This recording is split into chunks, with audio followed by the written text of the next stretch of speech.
Mi equipo está conformado por Paola Landero Rodríguez y su servidora Patricia Cruz Olivares.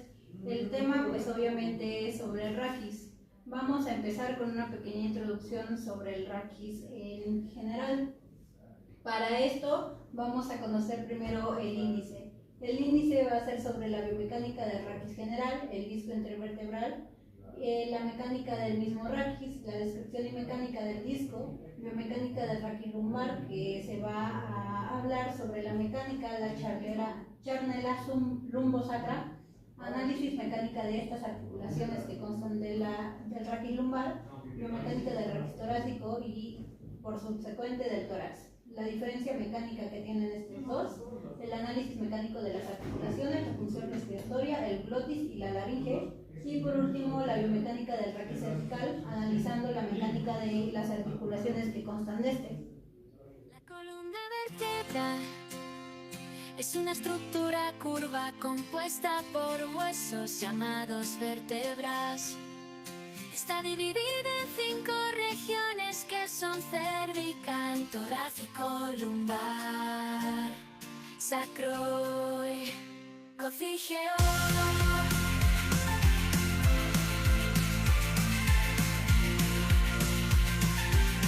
Consta de 33 vértebras. Los pilares principales de la columna vertebral son el sostén del cuerpo, la protección de la médula espinal y la facilitación de movimientos. Las 5 regiones son cervical, torácico, lumbar, sacro y cocígeo, llamados dos. Tenemos que obviamente el esqueleto como tal se va a dividir en 2 segmentos. Estos 2 segmentos constan del esqueleto axial y esqueleto apendicular. Entonces lo que vamos a hablar en el momento va a ser del esqueleto axial. El esqueleto axial se va a formar del esqueleto laringio, que está subsecuente al cráneo, por lo tanto de la cabeza del cráneo, la columna vertebral y la caja torácica. Vamos a tener las partes de la vértebra. Las partes de la vértebra van a ser generales. Esto quiere decir que todas las vértebras, ya sea cervical, torácica, lumbar, van a conformarse de estos puntos. Para empezar tenemos el cuerpo de la vértebra. Va a ser lo que está marcado en azul. Todas las vértebras van a estar conformadas de esta. Luego tenemos al agujero vertebral, igual, van a estar formadas todas de esta, lo que tenemos en amarillo. Esto va a ser por donde va a pasar el sistema nervioso central, lo que va a permitir pues los órganos sensoriales, como los ojos, los oídos, nariz y el sistema vestibular. Luego tenemos las apófisis transversas, estas van a estar laterales. Y por ejemplo la torácica va a tener en esta misma apófisis transversa zonas articulares. Luego tenemos a las apófisis articulares, que serían las que son propiamente para articular. Por ejemplo las lumbares las va a tener superiores e inferiores para articular pues propiamente con la vértebra superior y la vértebra inferior. Después tenemos a las apófisis espinosas. Las apófisis espinosas van a estar posterior, que son las que están marcadas de verde. Después las apófisis vertebrales. Las apófisis vertebrales van a estar inferiores. Acá se pueden observar en un morado más oscuro, que las tiene son más visibles en la cervical y la torácica, y más prominente en la lumbar. Después tenemos al pedículo vertebral. El pedículo vertebral básicamente va a consistir en una rama que va a pasar del cuerpo vertebral a las apófisis transversas. Este tiene que ser lo suficientemente fuerte para soportar el cambio de fuerzas que hay entre el cuerpo y entre las apófisis, ya que estos 2 segmentos lo que hacen es que uno entre el otro se distribuyen las cargas para evitar una lesión. Después y por último tenemos a las láminas. Las láminas van a ser estas que están en rosa. Este igual es el paso de las apófisis articulares con las apófisis espinosas. Básicamente es este recorrido que va a haber entre una y otra. La columna vertebral no es rectilínea, sino que presenta curvatura. Cuando la curvatura de la columna es cóncava hacia adelante, se denomina cifosis. Cuando la curvatura es convexa hacia adelante, se denomina lordosis. Las 4 curvaturas anatómicas normales se distinguen en la vista de perfil de la columna vertebral. Lordosis cervical, cifosis torácica, lordosis lumbar, cifosis sacra, lordosis cervical, cifosis torácica, lordosis lumbar, cifosis sacra.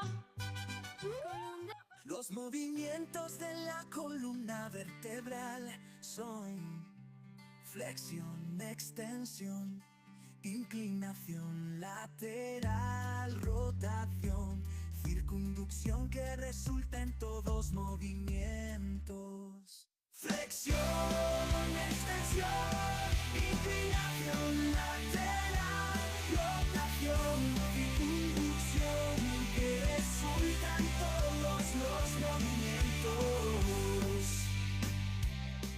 Los movimientos que acabamos de ver se hacen en un plano sagital, por lo tanto en un eje frontal.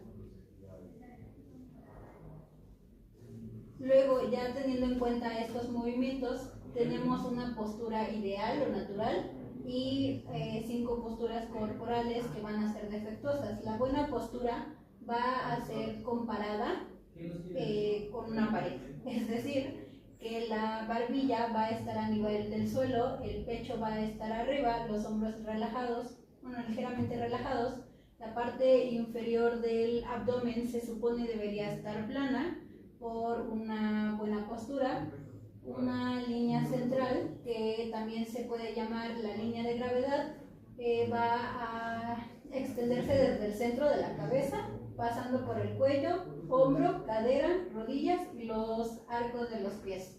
Luego, por lo tanto, como hay una buena postura o una buena alineación conforme a la línea de la gravedad, el peso corporal se va a equilibrar a lo largo de esta línea central y se va a apoyar en los arcos que van a soportar el peso del cuerpo. Es decir que, como la columna va a estar derecha, va a haber una buena alineación y el peso corporal de todo el cuerpo se va a distribuir sin provocar que haga una compensación de equilibrio.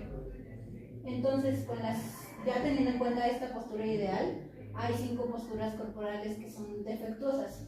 Va a estar la rígida, que es donde los hombros van a dirigirse más hacia posterior en vez de estar relajados, al igual que los brazos no van a estar, digamos que totalmente extendidos, sino que va a haber una ligera flexión de codo y la cabeza va a estar un poco más prominente hacia frontal.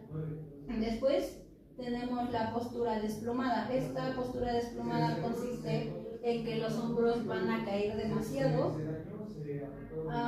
y la pelvis se va a dirigir más hacia el anterior. Por lo tanto, los brazos pues se van a ver más caídos, ya no va a haber esto que se comparaba con la buena postura sobre el abdomen plano, los hombros relajados, el pecho hacia arriba, sino que como se ve el pecho está más hacia inferior y la cadera o la pelvis está más hacia superior. También tenemos el balanceo hacia atrás, que básicamente es lo mismo, pero va a estar más marcada la curva de la lumbar. Esto que este quiere decir que va a haber una hiperlordosis. Luego, otra postura son los hombros caídos. Como se mencionaba que en la postura desplomada los hombros van a estar hacia inferior, a esta postura los hombros van a estar hacia inferior y hacia anterior. Entonces va a haber una cifosis más marcada del cervical. Después tenemos el balanceo hacia atrás y hombros caídos. Va a ser una mezcla de todos estos defectos corporales, lo que va a provocar una escoliosis. Después tenemos que hay pues 3 posturas también, que la principal sería la natural, que es la primera que podemos por acá. La segunda es la posición es una posición en extensión completa, es decir, que va a haber un aumento de una lordosis cervical y una lumbar, pero se va a reducir o digamos que enderezar una cifosis, que es la cifosis torácica. Y por último, hay una flexión que es de la que disminuye la lordosis cervical y lumbar, pero al contrario, va a aumentar una cifosis torácica. Para complementar esto, tenemos que en caso de las curvaturas naturales van a ser excesivas. Cuando estas curvaturas naturales son excesivas, van a llamar hiperlordosis o hipercifosis. La inclinación puede verse afectada por diversos factores, como pueden ser la edad, las enfermedades, espondiosis anquilosante, poliomielitis, dismorfia muscular, lo que va a hacer que debilite este segmento. Entonces, esto puede provocar algunas fracturas graves, lesiones de la médula espinal. En esta imagen podemos ver cómo en la figura C, que sería la del medio, hay una hiperlordosis y una lordosis excesiva. Luego en la última imagen, que es la E, se puede ver una desviación, digamos, común, pero a la vez difícil de encontrar, que se llama espalda redonda, en donde va a haber una cifosis torácica excesiva con lordosis lumbar reducida. Acá podemos ver más claro esos movimientos. Esta sería una flexión-extensión cervical, flexión-extensión dorsal. Lo mismo con la lumbar. Entonces acá se puede ver el grado de movimiento con el que alcanza todas las flexiones y extensiones de todo el raquis. El primer segmento, que es la flexión total que se va a ver es de 110 grados. La extensión total llega a ser de 140 grados y las inclinaciones laterales, que más adelante se van a ver más claramente, llegan a ser de 75 a 80 grados y las rotaciones van a ser de 90 grados. Luego vamos a hablar de la estructura del disco intervertebral. El disco intervertebral va a formarse de 2 partes, una parte periférica y una parte central. La parte periférica yo lo podría relacionar más como con una cebolla, con las capas de la cebolla o con un tronco, que alrededor se logran ver todos pues las fibras que se verían acá, y en el centro es pues más pulposo, como más jugoso, más pues elástico. Entonces alrededor se llamaría anillo fibroso y al centro pues es el núcleo pulposo. En la imagen podemos ver cómo el disco intervertebral se encuentra entre vértebra y vértebra. Entonces lo que hace el disco intervertebral es que se va a moldear a las vértebras con las que choca o es el medio de unión, para poder servir como un amortiguador. Acá se puede ver mejor cómo al moverlo pues se ve como jugosito, por lo mismo de que está formado por el 88% de agua, es decir, que es hidrofílica.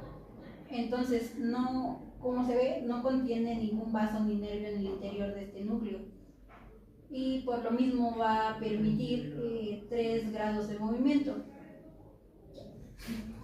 Entonces, como una manera de interpretarlo, el núcleo pulposo, que es el medio, va a participar, como menciona Capangi, una canica intercalada entre dos planos, siendo una articulación de rótula. Es decir, que digamos esta va a ser la canica y los dos planos van a ser las dos vértebras. Lo que van a hacer es como cubrirlo y la canica va a intercalarse entre los dos para permitir los movimientos, como una especie de sube y baja. Estos 3 grados de movimiento que se mencionan van a ser parte del núcleo pulposo. Funciona como una canica intercalada entre dos planos, siendo una articulación de rótula, como se había mencionado anteriormente. En este caso podemos representarlo fácilmente con dos superficies, arriba abajo, y en el medio el núcleo pulposo, que viene siendo parte del disco intervertebral, que está comparado con una vértebra. Entonces, como primer movimiento vamos a tener al movimiento de inclinación. Este movimiento va a estar ubicado en el plano sagital. En este caso se va a observar una flexión o una extensión. Entonces, este movimiento nos vamos a guiar en esta, esta va a ser nuestra guía. Entonces, lo que va a hacer este movimiento va a ser hacia laterales. Después va a tener en el plano frontal una inflexión lateral. Este movimiento va a ser así, al lado contrario. Después tenemos movimientos de rotación de una de las mesetas en relación a la otra. Esta va a ser de esta manera. Luego tenemos en la extensión, el desplazamiento se va a llevar hacia atrás.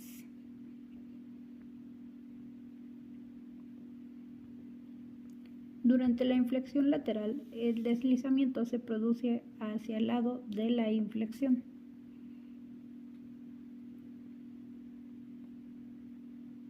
Y un poco hacia anterior. Es decir, que va a ser prominente.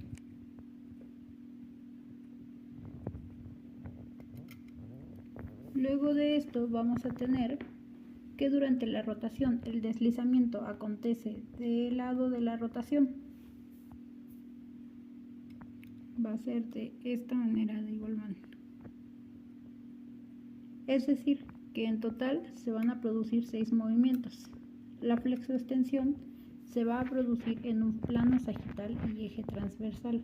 La inclinación a cada lado, el plano frontal y eje sagital, y por último la rotación derecha e izquierda, que se va a producir en un plano horizontal y un eje vertical. También el disco intervertebral, aparte de contener obviamente los movimientos, contiene fuerzas. Estas fuerzas van a ser, por ejemplo, el primero de compresión. Esto quiere decir que literalmente las dos vértebras van a empujarse una a otra cuando, no sé, saltan de una superficie un poco alta al suelo, pues obviamente el disco lo que va a hacer es que se va a ensanchar a los lados, ya que lo van a comprimir. Después tenemos el de cizalla. El de cizalla va a ser básicamente que uno se dirige hacia anterior más que el otro. Entonces el disco intervertebral lo que va a hacer es pues dirigirse un poco hacia adelante, pero cuando hay un excesivo movimiento sobre esto, lo que va a producir es una ruptura o en su defecto una hernia. Después tenemos a la elongación axial. Este va a ser al contrario de la compresión. Lo que va a hacer es estirarlo. Entonces, por lo tanto, va a haber una disminución en su anchura y por lo tanto va a disminuir la presión en el núcleo y el disco aumentará su diámetro. Después tenemos el de torsión. El de torsión es que una vértebra se va a dirigir, es decir, hacia la izquierda, y la vértebra de abajo se va a dirigir hacia la derecha. Entonces, lo que va a hacer el disco es que, pues, como está pegado a ambas superficies de los cuerpos, va a intentar mantenerlos juntos con un cierto limitante. Acá se puede mostrar cómo se puede producir una hernia del disco lumbar, ya que después del desgaste del tiempo, estos anillos fibrosos se van a ir desgastando, permitiendo que el núcleo pulposo pueda salir de sí y pueda colocarse en el nervio ciático, lo que obviamente puede producir problemas.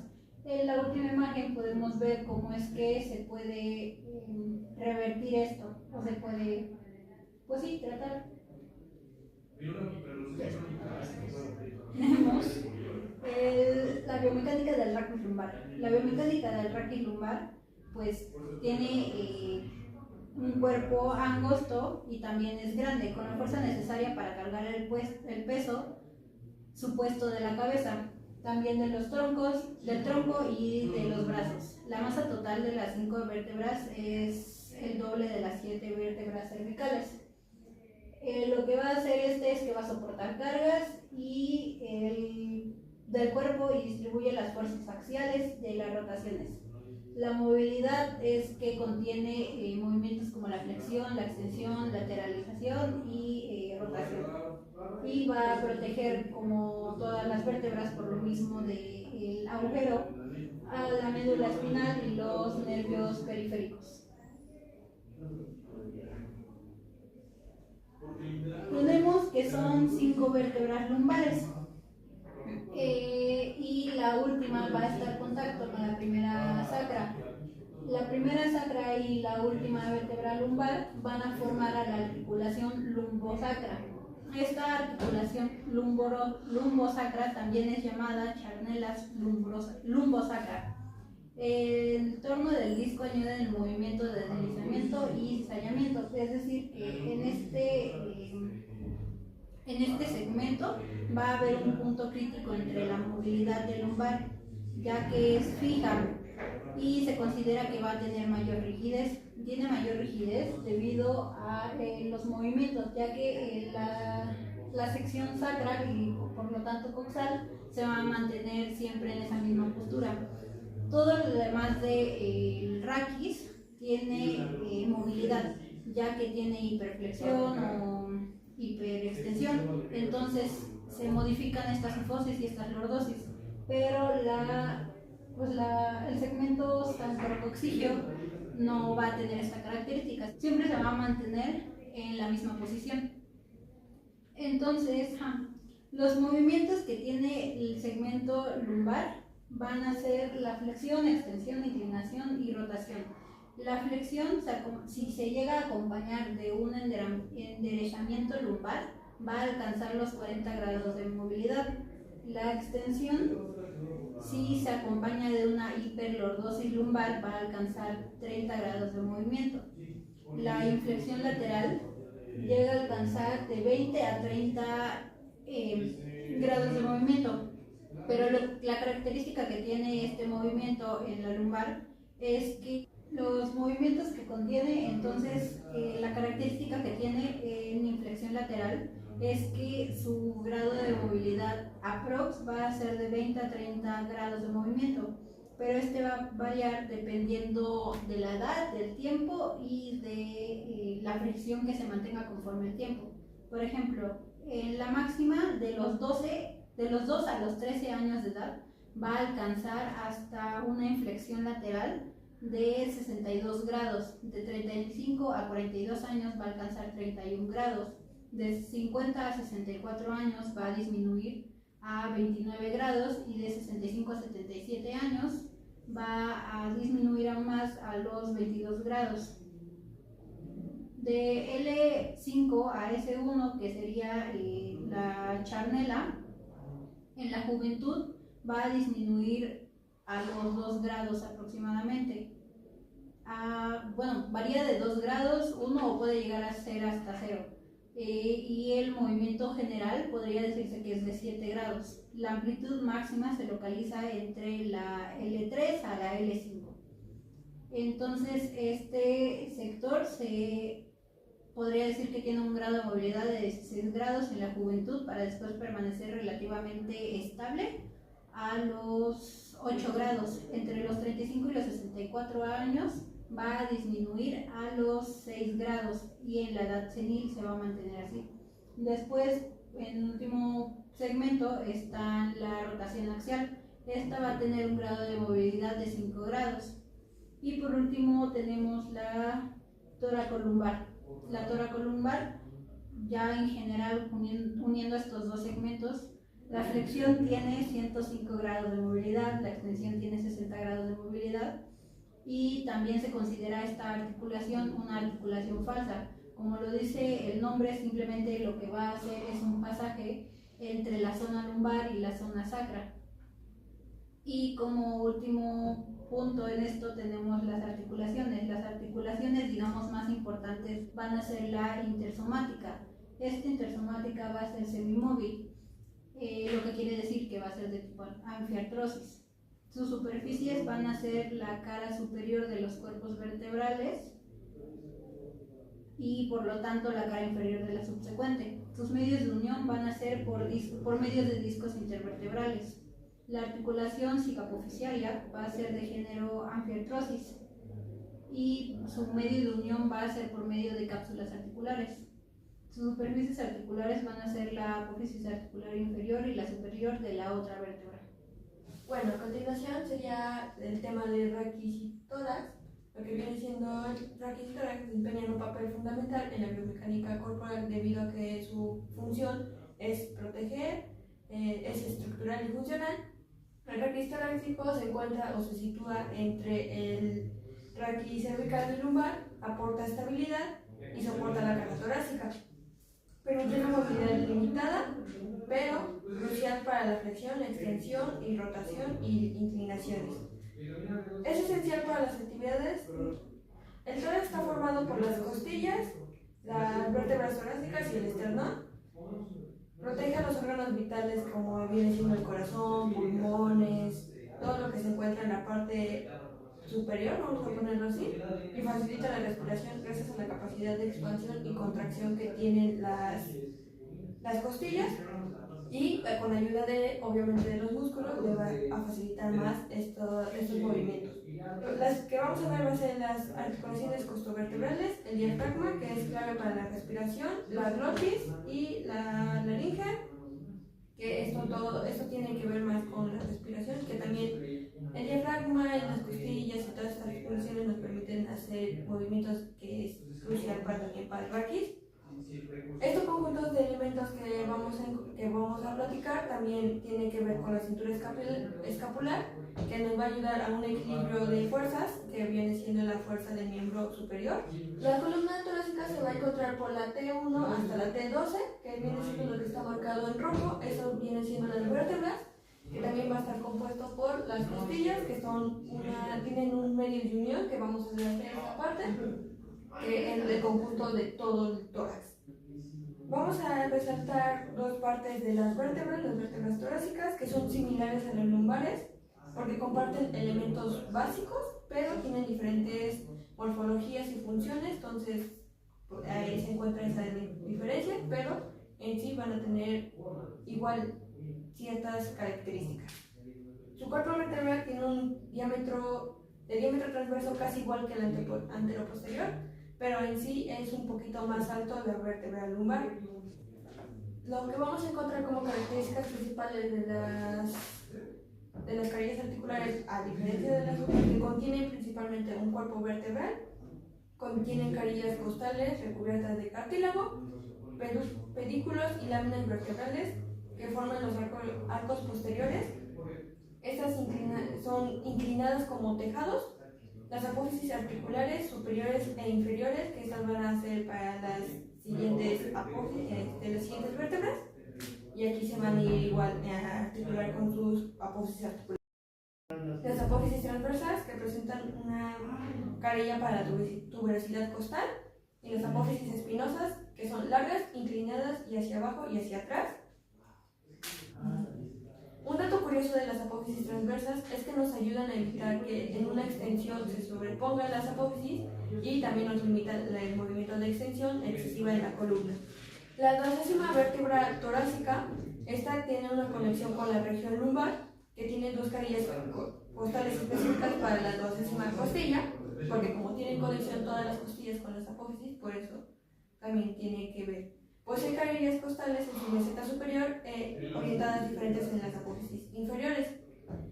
Apófisis articulares superiores son similares a las torácicas, apófisis inferiores orientadas como las lumbares. Lo que podemos también ver un poco más es que aunque viene perteneciendo a la parte torácica, la 12ª vértebra, tiene más características lumbar que todas las torácicas, pero esta va a tener que tener más fuerza que las lumbares. Aquí se pueden ver los tipos de vértebras, que sí, como se nota, son diferentes. Se puede ver la C1, que es la atlas, que tiene una morfología diferente a la torácica y la lumbar. Y la torácica y la lumbar lo que puede llegar a cambiar un poco es un cuerpo, que el lumbar es un poco más ancho, pero el torácico es más alto en morfologías. Bueno, a continuación veríamos los movimientos que realiza el raquis torácico, que viene siendo flexión, la flexión y extensión de la espalda. La flexión es cuando el eje vertebral se abre de la parte posterior, permitiendo una inclinación hacia adelante. La apertura posterior del cuerpo intervertebral, el núcleo pulposo, se va a hacer hacia atrás, y esto puede ser limitado por los ligamentos interespinosos, los ligamentos amarillos y las cápsulas articulares. La flexión y extensión va a tener un rango de grados de entre 25 a 45 grados.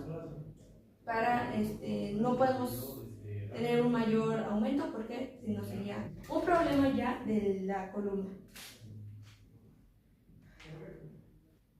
En la extensión, el cuerpo se va a inclinar hacia atrás y el núcleo pulposo se va a hacer hacia adelante. El cuerpo vertebral se va a hacer hacia atrás y al momento de aplastar va a hacer que el pulpo se haga hacia enfrente.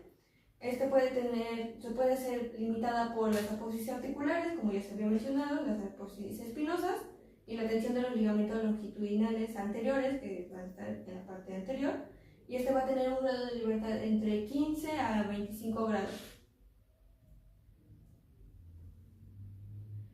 Dato curioso, a diferencia de la región lumbar, las apófisis espinosas torácicas son más largas y están orientadas hacia abajo y reduciendo la flexibilidad de la extensión.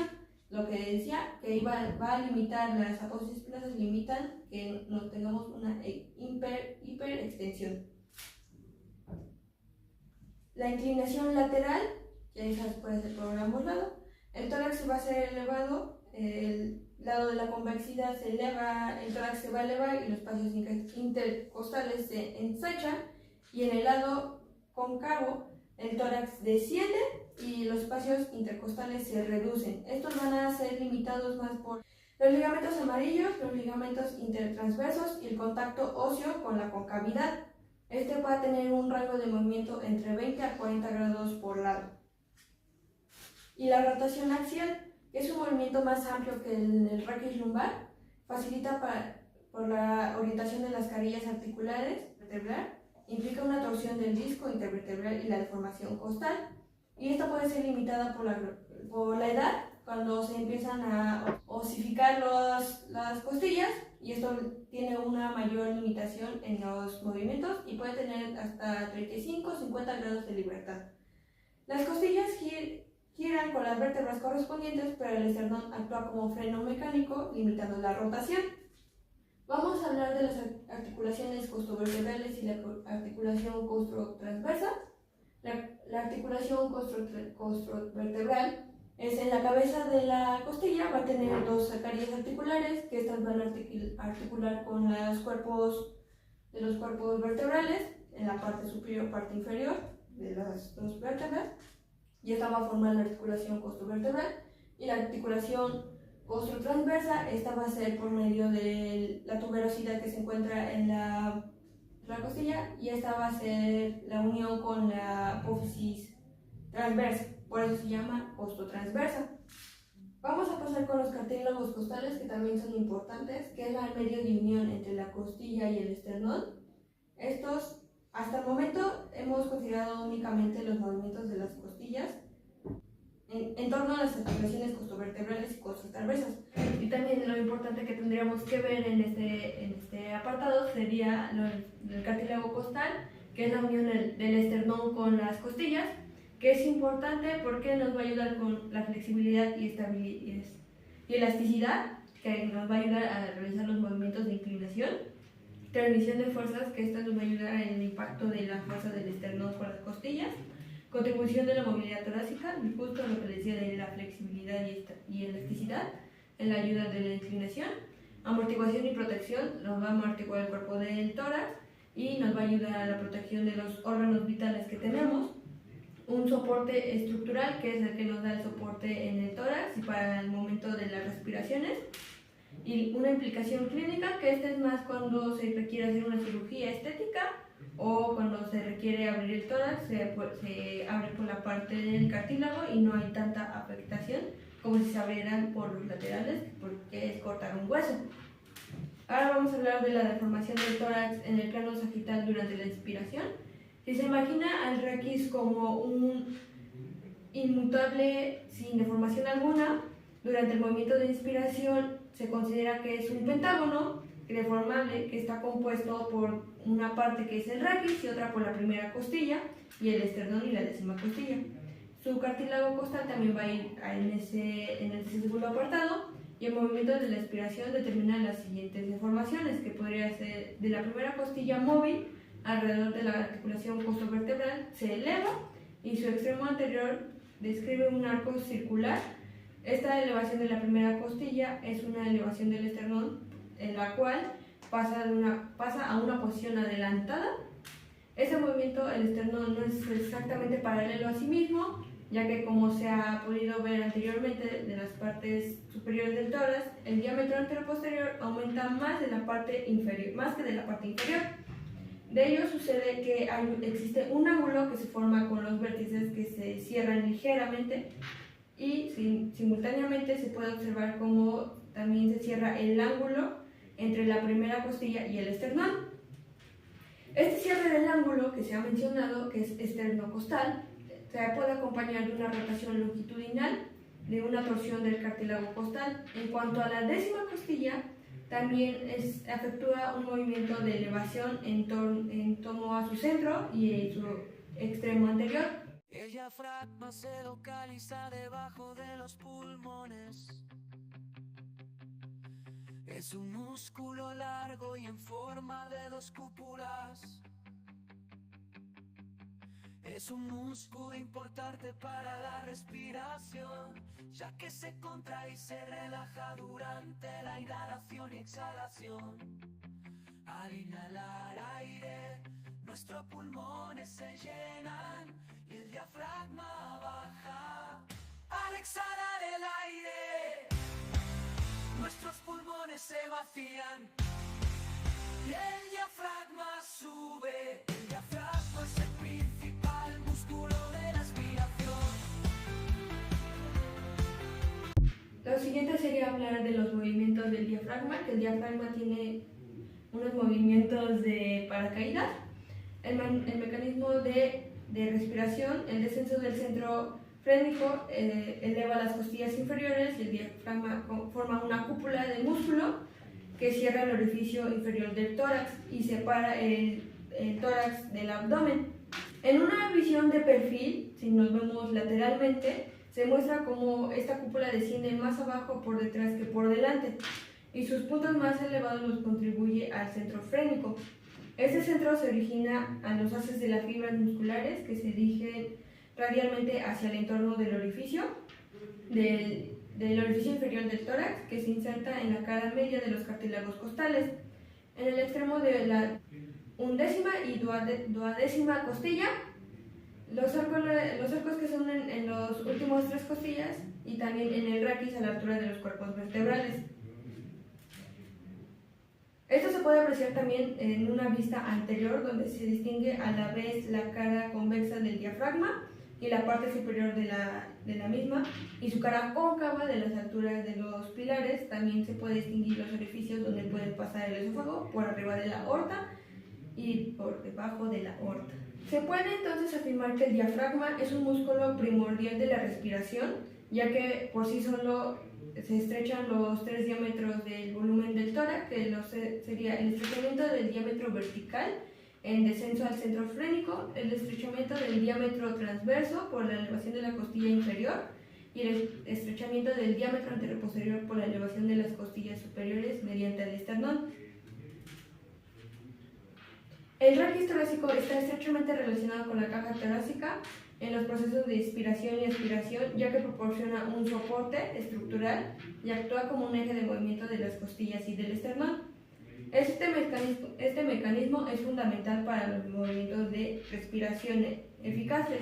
Durante la expiración, los músculos intercostales externos y el diafragma se contraen, mientras que en la aspiración los músculos intercostales internos y el diafragma se relajan y hacen que la elasticidad de los tejidos envuelva la caja torácica en una posición de reposo.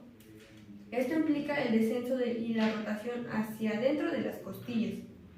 Seguiríamos con lo que viene siendo la glotis y las cuerdas vocales, que esta también tiene una importancia, ya que la glotis es un orificio localizado en la laringe que regula el flujo de entrada y salida de aire, y también entre las cuerdas vocales, que desempeña un papel central, que es en la ayuda de la respiración, el habla, la protección de las vías respiratorias, y su forma y función está determinada por las cuerdas bucales inferiores y los cartílagos aritenoideos, que actúan como conjunto gracias a la acción de varios músculos laringeos.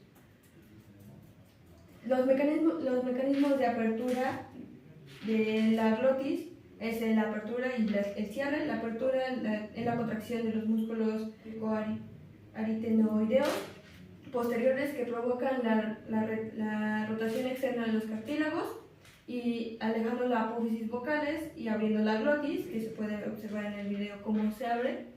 Y el cierre es lo mismo, los músculos laterales se acercan a las apófisis vocales hacia la línea media, cerrando la glotis. La relación de la tensión de las cuerdas vocales es el tono y la calidad en la que nosotros vamos a hablar. La tensión y la longitud de la posición de las cuerdas vocales es lo que nos da ese ruido, ese habla que generamos gracias a la tensión. El cierre de la glotis, durante la deformación, la contracción de los músculos y otros músculos asociados permiten que las cuerdas vocales conecten entre sí y cerrando la glotis. Este contacto produce un estiramiento mínimo en las cuerdas, modificando el tono de la voz, que puede ser un poco más agudo o un poco más gruesa. La función de la glotis y la laringe. La glotis en estructura tiene la fonación, que es la producción del sonido, que se genera cuando el flujo del aire desde los pulmones pasa entre las cuerdas cerradas y provoca un semiabierto, haciendo que vibren y se genere el tono. Una protección de las vías respiratorias, que durante la deglutación y la glotis se cierra, la epiglotis bascula el aire hacia abajo y hacia atrás, sellando la entrada de la tráquea. Este mecanismo nos apoya por los músculos que tienen en la garganta, asegurando que los alimentos y los líquidos se dirijan al esófago y no hacia las vías respiratorias, que es cuando pasa que cuando nos ahogamos, es que sí existe esa parte. Entonces este es un mecanismo que tiene la laringe y la glotis. La anatomía funcional de la laringe va a tener como parte un cartílago clave, que es el cricoideos, que tiene forma de anillo y sirve como para tener base a los cartílagos aritenoideos. La tiroides, que forma parte de la posición interna en una porción de inserción anterior de las cuerdas vocales, mientras que su movimiento regula la tensión de estas. Aristoineos tiene forma de pirámide y está conectada a las cuerdas vocales a través de la apófisis vocal. También tiene como segunda característica, que vendrían siendo los músculos principales, que es el crico aritoneideo posterior, que abre la glotis, el crico aritoneideo lateral, que cierra la glotis, el crico tiroideo, que tensa las cuerdas vocales, y el interarenoideo, que ayuda a aproximar las cuerdas vocales entre ellas mismas. También hay un ligamento, que es el ligamento cirocornicular, que refuerza la estructura de la laringe y facilita el movimiento de las piezas de los cartílagos que forman la laringe. En conclusión, lo que podemos decir del raquis torácico es que el raquis es fundamental, ya que nos ayuda a proteger los órganos vitales que contienen, nos facilita la respiración, nos ayuda a la movilidad del tronco superior, y también los movimientos están influenciados y limitados por la caja torácica, entonces por eso tiene una relación ahí la caja torácica, El movimiento que tiene puede ser disminuido por la edad y puede afectar los movimientos del raquis, aunque puede ser un poco menos móvil que otras regiones de la columna, pero su diseño asegura el equilibrio entre estabilidad y flexibilidad. En los jóvenes el raquis tiene una mayor movilidad debido a la flexibilidad de las costillas, que por eso cuando ya son mayores ya no se mueven tanto a los laterales, y tienen la capacidad de reducir productivamente pero esta capacidad se reduce respecto con la edad, afectando la capacidad respiratoria y los rangos de movimiento. Oh, no. Bueno, el segundo tema que veríamos que es el raquis cervical, que este está ubicado en la parte más superior de la columna, en la parte principal de la columna, y esto nos va a ayudar a sostener la cabeza, teniendo también un movimiento de 180 grados aproximadamente, que tiene como movimiento la flexión, la extensión, las rotaciones y las lateralidades también. Como características generales del raquis, lo que podemos encontrar es que nos da soporte para la cabeza principalmente, facilita la movilidad, funciones mecánicas que nos protegen de amenazas. El raquis se va a diferenciar en dos, el raquis se va a diferenciar en dos, que es cervical superior y cervical inferior. El cervical superior nos vamos a encontrar con el atlas y el axis, que vienen siendo las que se articulan y nos ayudan a dar la movilidad y la movilidad de rotación, y la parte inferior, que esta va a ser encontrada por C3 y C7. Como se puede ver en el video, vamos a hablar de atlas, que es C1, que esta va a estar más articulada con C2, que por el diente que tiene, que es un diente articular que nos ayuda a los movimientos, que nos permite una rotación, nos protege y nos opone el cráneo. El C1 va a tener forma de anillo y esto por lo tanto va a carecer de un cuerpo. En C2 la apófisis va a estar la apófisis odontoidea, que es de diente, de ahí proviene odontoides, que actúa como un pivote para la rotación del atlas.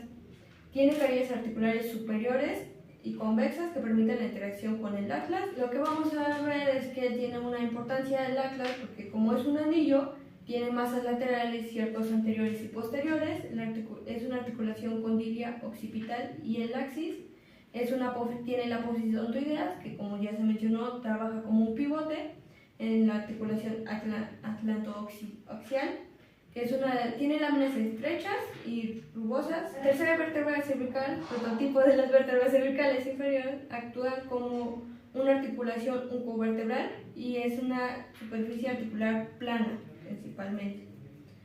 Los movimientos que vamos a encontrar en el raquis cervical va a ser los movimientos de flexión y extensión de la cabeza, que es como asistir a un sí, un eje de movimiento transversal para la flexión y extensión, que contiene una curvatura convexa cóncava.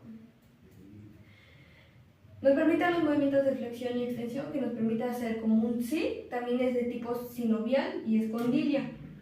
Tiene componentes condilios occipital y carillas articulares superiores del atlas.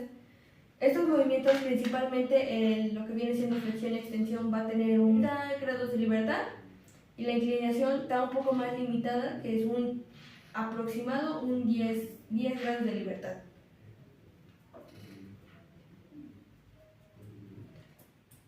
También la articulación atlantoaxial está compuesta por la articulación atlantoidea y las articulaciones laterales.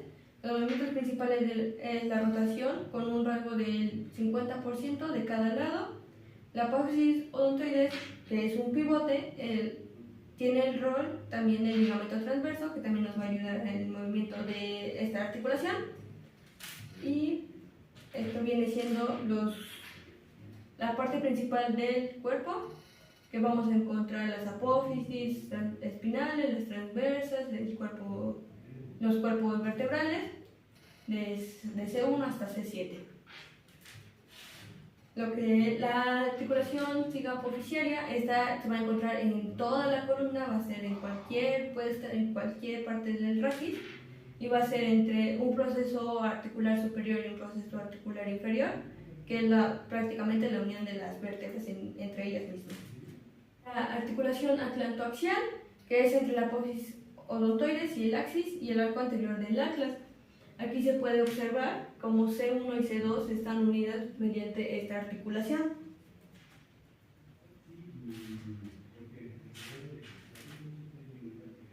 La articulación atlantomedia, esta apófisis es entre la apófisis odontoides y el axis y el arco anterior de las alas. Este va a ser más lateral, que el otro es más superior e inferior. Este se va a encontrar a las laterales, por así decirlo. La articulación atlantoaxial medial es de tipo trocoide, que nos ayuda para la rotación, es plana y contribuye a la estabilidad. Los movimientos que nos permite es la rotación y tiene de 50 a 60 grados de libertad hacia cada lado y nos ayuda a una flexión y extensión mínima, casi no es tan reflejada. Tiene la estabilidad por los ligamentos transversos y fija la apófisis odontoides al atlas. También lo que va a tener las articulaciones atlantoaxiales, medial y lateral, nos va a ayudar también a tener movimientos combinados, que es desplazamientos verticales durante la rotación, función de las carillas articulares convexas del axis y la masa lateral del atlas, la importancia de los ligamentos transversos para la estabilidad de estas articulaciones y también la flexoextensión en las máximas articulación, que es la articulación atlanto-occipital, que esta nos va a dar una mayor flexoextensión de 25 a 30 grados de libertad. El resto de movimientos pues, son entre las vértebras inferiores, que vienen siendo torácica, lumbar y todas esas. Los movimientos que predominan en el raquis cervical va a ser flexión y extensión y también una combinación de movimientos mixtos, que es la inclinación y la rotación. También va a tener lo que viene siendo estructuras oncovertebrales y que son superficies planas, complementarias con el segmento superior para los movimientos globales de la cabeza.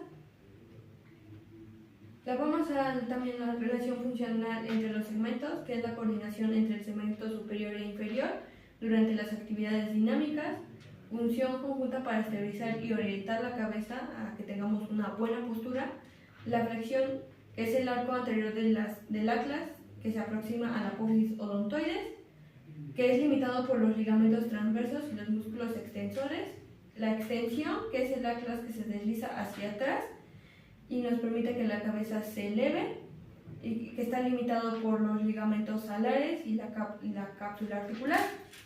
Las afecciones que podemos tener principalmente en lo que viene siendo el raquis cervical viene siendo el latigazo, que es cuando hay un choque y lo que hace es que la cabeza se va para enfrente. Ese latigazo puede ser una luxación o fractura del diente del axis y nos puede afectar en la movilidad de la cabeza. Lo que debemos entender del raquis cervical como conclusión sería que entender que no solo nos permite comprender mejor los movimientos de la cabeza, sino que también nos permite tratar lesiones asociadas a este segmento tan móvil y vital del cuerpo humano. El raquis cervical también es esencial para orientarnos y la función sensorial, porque ahí se encuentra lo que viene siendo la unión entre el occipital, que es la unión del cerebro con los nervios. Esto nos da los movimientos o la coordinación que tenemos como ser humano.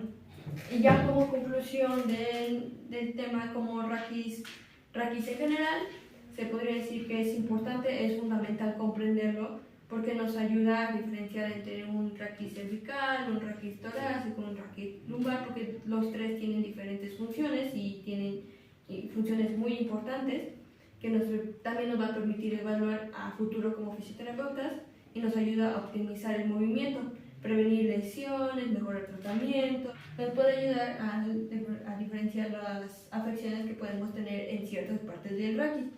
Es importante también conocer los rangos de movimiento que vamos a tener en cada uno de estos apartados, que el cervical pues, nos da una gran movilidad en la cabeza, que pues flexión, extensión, rotación nos ayuda a voltear, a decir sí. En el torácico nos ayuda, tiene un poquito más de movilidad, o sea, un poquito limitada su movilidad, pero también nos ayuda con la unión de las costillas, nos ayuda a la respiración, es importante la estabilización del tronco. Y el lumbar, que está diseñado para cargar nuestro cuerpo con mayor movilidad de flexión y extensión, entonces también tiene cierta importancia el lumbar, al igual que el sacro, pero el sacro pues, pues en este apartado no lo mencionamos, pero también tiene su importancia en nuestra postura, en nuestro caminar, en nuestro estar en todo el momento, nos ayuda todo el raquis. También saber esto, pues, al prevenir las lesiones, es comprender cómo interactúan los huesos con los músculos, los ligamentos, el disco, cómo nos ayuda a identificar patrones de movimiento, qué nos causa dolor, las diferentes posturas. También saber esto nos va a ayudar al rendimiento físico, que es saber cómo es una buena postura, qué es lo que no debemos hacer, los movimientos de más, lo que nos puede generar una lesión en esto que viene siendo el raquis.